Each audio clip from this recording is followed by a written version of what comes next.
All right, Rohit. So we are here to have a conversation on this, some problem statement you have put in front, saying analyzing e-commerce sales using SQL. Yes. So are you looking at uh, writing the are you looking at like how to write this SQL, or what is the problem statement? You want to understand the problem better. Uh, what is the goal of this event? Okay, so basically the goal of this event is to know about the e-commerce domain first, because Hmm. without the domain knowledge, we won't be able to solve any problem related to this domain. So Hmm. first, we Hmm. will go through and try to know more about this e-commerce company, how these company grow, how this e-commerce grow, and Hmm. when it actually started, and what Hmm. is the problem e-commerce is focusing on, what Hmm. are the key parameters and the Hmm. key what are the key parameters that actually describe the growth of a e-commerce company, like customers, its product, its delivery Okay. partners, many other things. Okay. After Okay. that, we will go through the problem statement, what are the different problem statements we have, Hmm. and how we can tackle it, and Hmm. how can we find a potential solution to it. So this Okay. PPT is all Okay. about this. Yeah. Okay. Okay. I think okay. So let's spend the first 5 minutes to kind of understand the domain. Yeah, that would be interesting to know about this domain of e-commerce.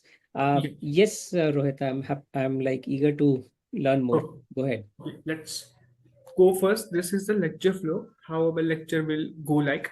So what is e-commerce, as I already described? What is the history of this industry? How this e-commerce come into existence? What are the factors that lead to the rise of e-commerce? Because back in 10 years back, or 15 years back, we don't have e-commerce, or we have e-commerce but not in India. So we just want to know what are the factors that has instigated, or what are the things that fueled this e-commerce industry. Then we will talk about the growth and the parameters which plays a part in its growth, like its customers, product.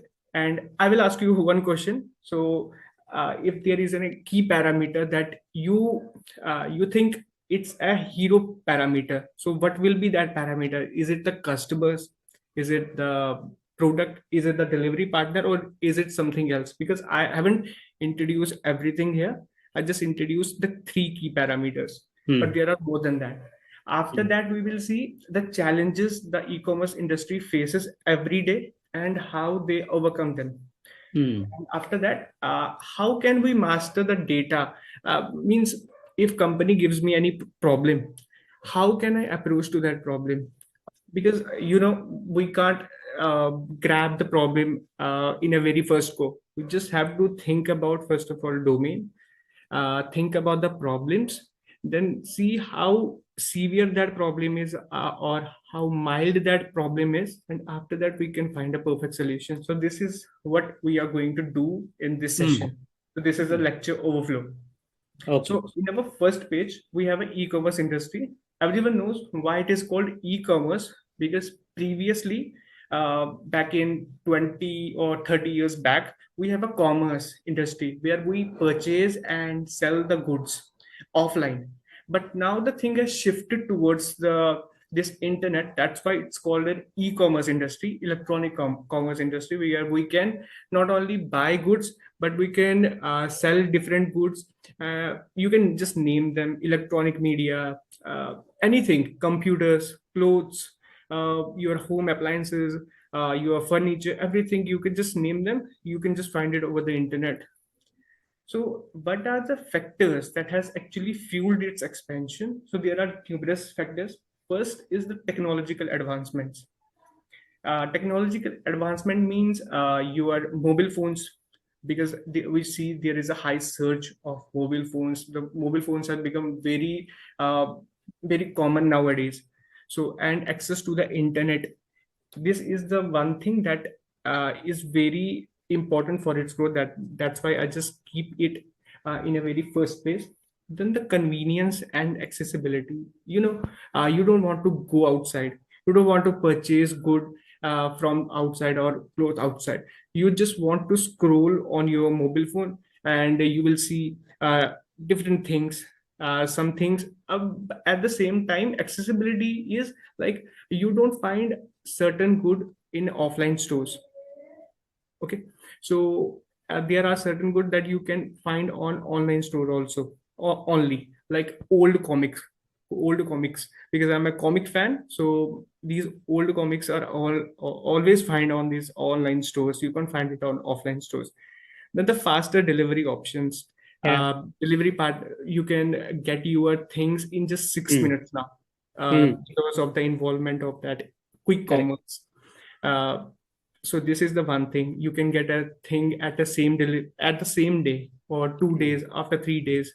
So with there Correct. is a great achievement they have done in the field of delivery, and there is a wide product availability. As I know, as you all always know, that if you have a wider product choice, you always find product very affordable. If Hmm. the domain or if the industry is very dominative, they will dominate and they will do the monopoly. So Hmm. in this particular case, they are not going to do a monopoly because there is a higher product range. You can get a Hmm. laptop of Dell, HP, Acer, Asus, every brand, and you just compare them, compare the specs, and you get a very amazing deal, which Hmm. is not easy to get in an offline store, because how Right. many stores you are going to visit. So, and the global reach is also a factor. Back in 30 years back in India, there was no involvement of internet, there was no involvement of e-commerce basically. But now India, I think, I don't have any data, but actually India, I would say it it will be in the top three or top five list of high revenue generating countries for these e-commerce, Yeah. for this e-commerce sector.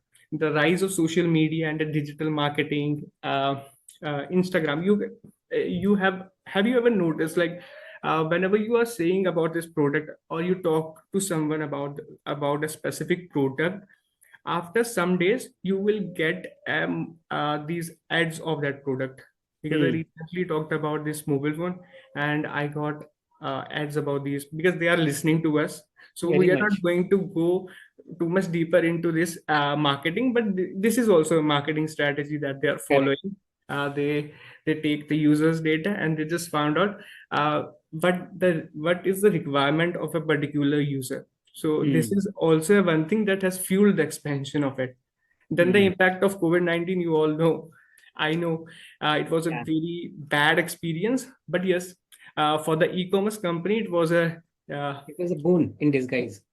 absolutely, absolutely. They took the virtue of necessity and they just built a very robust system out of it. Exactly. Then the Very much. involvement, innovation in the fulfillment and the logistics. Back in 10 years back, these delivery partners have these scooters or their bikes, but now they have these caddy carts. If you know this, Hmm. there is a van shape. So there is a great innovation in the logistics also. That's why the expansion of this e-commerce has grown up. Hmm. So these are the few points that I have curated, and I think these things are very relevant when you are trying to True. solve a problem. Because True. yeah, in our upcoming slides, we will go through a problem statement, and this will Hmm. help you to analyze it better. Hmm. Hmm. Okay. Hmm. Hmm. Hmm. Get it. So, do you want to add something to it? Because I would like to know what's your intel on that part. Yeah, yeah. See, I mean, you have Amazon as a live example of every point which you mentioned.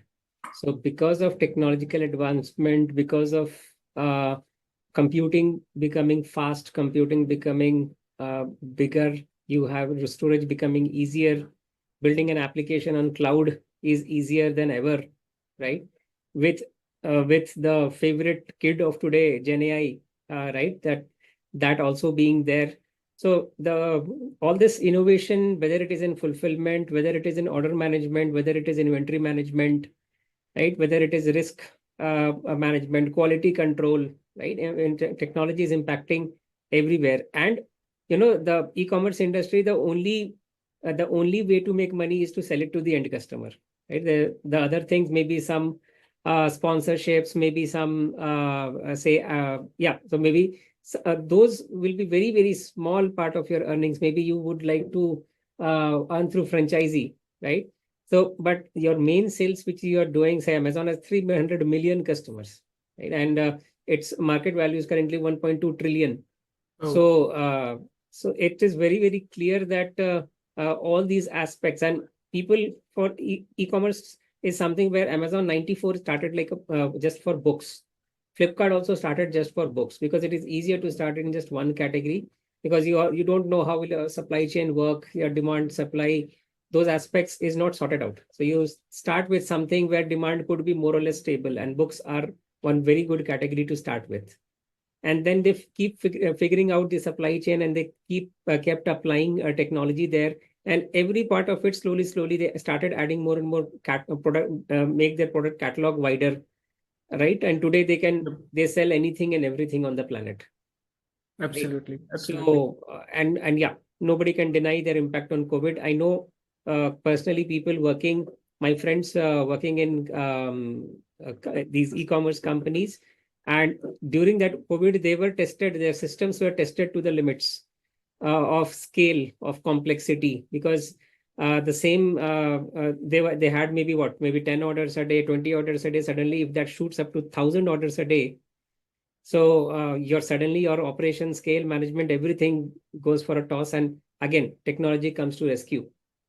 So Yep, technology has a lot of role to play. And given that there is a lot of, it is very, again, very operation heavy. So there are supply chain partners, there are physically people on the road, there are equipments, there are machinery, right? So those are the assets in which you invest to kind of get your returns. So you need to ensure that you extract every ounce of productivity, every ounce of value, and that's where you rely on data.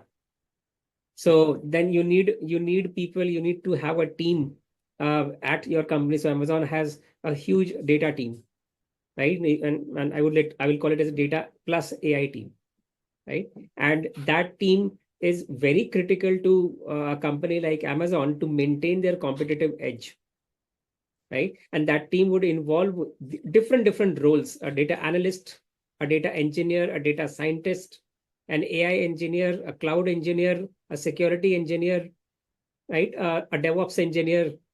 So all these are engineers who are, and then there are, of course, the software engineers. So there are all these engineers who come together to kind of build the application, maintain the application, secure the application, and data plays the central role to it. If I have to uh, get some business, for example, if I have to make this business succeed, my next question would be that how do you measure this business, right? What are the things yep, I will look like? I mean, a very simple example from a business. If I'm a business, I would say, yeah, I need to record. I need to record lots of sales and to earn a lot of money. And very clear indicator of that is how much I am selling, right? Selling in terms of units, selling realized in terms of say dollars or rupees, right? So I sold 10,000 units or 10,000 items this week, right? And I earned, yep, say, 1 lakh rupees, right? So the clear indicator of me doing business is sales, right? So I would like to track sales very closely, analyze that, okay, uh, and my revenues are going up or not, right? But at the same time, I also need to look at my costs because in the end, what matters is the margin. And for actually, example, airline industry, it has a very, very thin margin. It works on a 2%, 3%, I think, margin, if I'm correct. That's a very, very thin margin they work with because they are extremely heavy in assets, right? They have to buy these planes, which requires maintenance. So there's a lot of money going there. And then there's customer service. There is all the facilities which you provide, technicians, ground staff. It is a very, very operations heavy, asset heavy business. yes, So they are also consumers, a huge consumer of data because they need to extract every ounce of value out of either realizing better revenues or cutting down costs. What are the opportunities and avenues of that, right? And all this is happening because all these different applications. So Amazon has an app, Amazon has Alexa. When you say these guys are listening to us, that's true, yeah, right? And all these microphones here and there on your phone, it's going there streaming. And with Gen AI coming in, even your screen is getting recorded if you allow that, right? This meeting is getting recorded, and there's Gemini. If you see that, I'm not sure if the Gemini is doing something there, right? But all this has become, even if you don't know, it's becoming part of it. So I would say let's look into what next here, and what are some of the business problems which you have brought in. We will Yeah. look into that, and I think it would be great to have the glimpse of that data analyst who uh, solves these kind of problems. What are the kind of problems he solves? Right, I'm looking forward to it. Actually, yeah. So let's go ahead. As you mentioned, various parameters that these analysts has to look on, or these these founders have to measure. And one of the things that you mentioned is the percentage of the revenue that they are burning. Yes, how much revenue they are generating, and how much percentage of the revenue is their profit percentage. But is their percentage? This is the one thing that as an analyst or as a data analyst we have to look. uh, okay, so yeah, let's go ahead and try to know about a history of e-commerce. As you already said that the first company uh, which becomes a first e-commerce platform was Boston Computer Exchange, and Okay. it's in the year 1984. Hmm. So it only allows the user to sell and buy these used computers. So nowadays there are many other companies that are like OLX, who is doing the Hmm. same thing, but in 1984 it was the first e-commerce company. I have taken this example from the internet. And as you and after 1990s, which is considered to be a golden era of e-commerce industry, Hmm. because in 1994 Amazon was founded by Jeff Bezos in his own garage. So Hmm.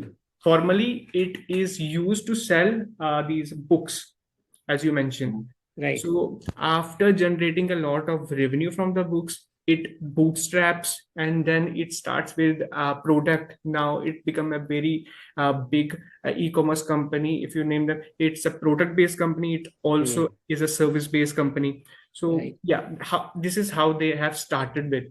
Hmm. Okay, so this is the three key parameters that we are going to work on. So first is the customer, then we have a delivery partner, and then the third one is the product. Yes, there are multiple factors that uh, on which the growth of a company depends. But I have just taken three of them because we have a time Hmm. constraint also. Of So course. we will use these three examples. At the same time, we will analyze how, as a data analyst, we can work on these parameters. What are the solutions? What are the problems which are involved in all these three parameters, and how to find a potential solutions to that. So the Hmm. customer is the very first. So how can customer be a value be can add value to a company? The customer actually purchase the goods, or purchase a product, or purchase a service from a company, and provide money to the company, and that's how we actually generate the profit, or generate the sales. And the second thing is the product, because we know that without any product or without any service, company never exists, because we Hmm. have to give something to the customers. So Hmm. this thing can be tangible or it can be intangible. True. So in this, that's why the product is a very important factor. And the third thing is the delivery partner. So Hmm. there has to be someone who bridges the gap between the two, the customers and the product. If you talk about the product based company, then it has to be a logistic team who can take the goods from, or take the product from this retailer store and drop it to the customer's location. If it is a service based company, then there should be a platform. Like in the case of Amazon, we have an AWS service. For the Google, we have GCP. So that's why delivery partner is very important, and have a Hmm. reliable delivery partner is also more important. So this is the end of okay. So so you want to add something, Amit? So want to add something to it? And This looks good to me. I mean, my perception is also like, first thing is customer. Delivery partner will help you enable serve the customer, and products are the reason why customers are there at the first Absolutely. place, right? Wow. Nice. So in the end, it's about all about customers. But yeah, point is that your customers need to be happy. You need to grow customers because that's where the revenue comes in from. Then you need the product, the customer and product. They are the two entities who are interacting, right? There is a need for the product, and hence the customer comes, and then you help to discover that product faster, right? So the parameter actually which has become ubiquitous, even if you don't mention it, is that basically technology. So customer and products were interacting since ages, right? Barter system was there even before you needed something. So there were people used to build something, and somebody used to uh, have attention, wanted. So there is a need for food, for living, for wearing clothes, right? And that desire has been served always by products, and there Yeah. have been continuous product innovation. So you may not be doing product innovation in e-commerce. What you're doing is you're being the channel which is ensuring that the product reaches customers. Customer. That's Yeah. why a company like Colgate Palmolive, right, will stock their items, and they can channelize their products via Amazon, and they would like to see the boost in their sales. Amazon would provide them compared to if they were not on Amazon. Yeah. So if they're not on, because that is a company which manufactures, say, those items like your toothpastes and toothbrushes, right? And one of their biggest channel of sales is those stores, those physical stores. But they would also, and every company has become omni. They have omni channels, right? So they would have the physical stores channels. They would have the digital stores channels, Yes. right? And Amazon is the behemoth when it comes to digital, and that's why the companies would like to put that. And then in the end, the product ultimately needs to be back in the physical world from the digital world in Yeah. customers' hands, who ensures that your delivery partners, and these are not just the delivery partners. If you look at this one, even your suppliers. So if you look at, for example, who are the ones who are supplying the products items, the ones who are ensuring that the products are getting ready. So in your supply chain, even your suppliers are important, because if their suppliers are not supplying the right ingredients, the product doesn't get manufactured. And if the product doesn't get manufactured, it won't reach the delivery partners or like fulfillment centers, and ultimately it doesn't reach out to the customers. So your supply chain can have shock in any of these aspects, right? And Yeah. and that is where information becomes so crucial, because this information needs to be shared. For example, what's happening on the floor in Amazon, the value which Amazon offers is that it says that I'll provide you the information of the basically pulse of the customer, and it gives the visibility in the demand. And that visibility of, I mean, the deeper it travels, the better will be your predictability, and better will be your supply chain. So Amazon Yeah. holds that strength, that it will show what's the demand, and it will show to all their partners like Colgate, Palmolive, and all. And that helps them to build their demand forecasting models, and that helps them to, if that information flows to the suppliers, suppliers also know how much raw material I need to supply to Colgate, Palmolive. Wow. Amazing insight. So ultimately, but yeah, as you rightly mentioned, that lack of time, we are not putting lot many items, but these are very core to whatever is the end result, or which for the reason for which every company exists, which is business growth. Actually, if I start a company tomorrow, so these are the three parameters that I will look Yeah, after I become a big company. So there are yeah. multiple factors that will add up, but initially these are the three things This that. applies to everyone. So even in Curious, we are into education. What is our product? Our content. Yeah. Who are our customers? The learners. Who are the delivery partners, are like Our any of portal. the mentors through which we work through, and ensure that the content gets delivered through live sessions or that. So it applies to every industry. Everything. Yeah. So Great, let's move up on. till now, yeah, I will just take another 5 minutes. Yeah. So up till now, we have seen e-commerce sector, how lucrative this business is.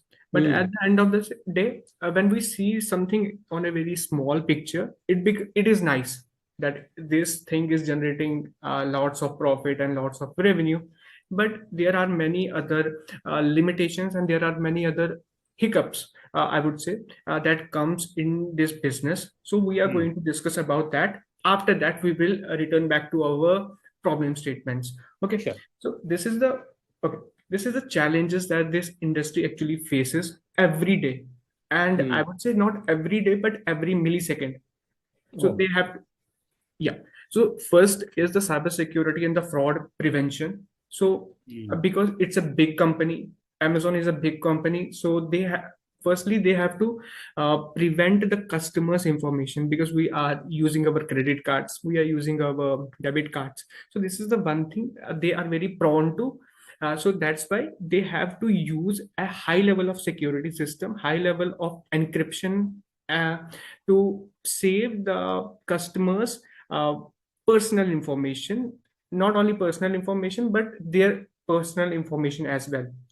Then the second thing is the logistics and the delivery issues, because we know that there are many times this message this I face this message a lot of time that your order is running late. Sorry for the inconvenience, and so your order will reach to you in this date. So when this date come, so I again face this issue. Okay, we are really sorry, this order is not coming to you, it's running late. So it creates a lot of it creates a distress in the customers eyes for that particular brand, because this happens a lot to me for this X company. So there is a word of mouth. For example, there is a friend of mine who says, I am going to purchase a particular product from this company. I will say, no, please don't buy this, because this company has a lot of issues with the logistic team. They don't pick up the call, they have a poor customer support, they have this kind of thing. So uh, they have to make sure that they are giving a good delivery, what they call the delivery facilities. So this is very much important. And the customer retention and loyalty, who knows it better that customer is very unstable and it's very volatile. So for a company to grow, it should have a retention it should do something for the customers retention, like uh, what kind of promotions, events, or free things. And it should retain its loyalty customers or high value customers. So I know it's a big concept. It will has a lot of things like RFM things. So we are not going to discuss much about that. So the next point is the competing with the large e-commerce platforms, because there is a lot of competition. This is a cutthroat market, and the only one who is stronger will survive in this market. So that's why it's a competitive market, and not this is a competitive market, everything is getting competitive nowadays. And managing customers expectations is a very very challenging thing, because as I say, Customer is the never happy. customer is very volatile and it's very unstable. Yes. It's a mercurial, it has a Yeah. mercurial approach to Customer everything. is never happy. Yeah. So you and as old age says that you can't make everyone happy. So that's why they always have some. There are multiple customers who will say, "No, Amazon is not good. Okay, now Flipkart is not good. Okay, Blinkit is not good." And technological integration, because we are working on technology in Curious, we know that technology changes after every 6 months or 1 year or 2 year.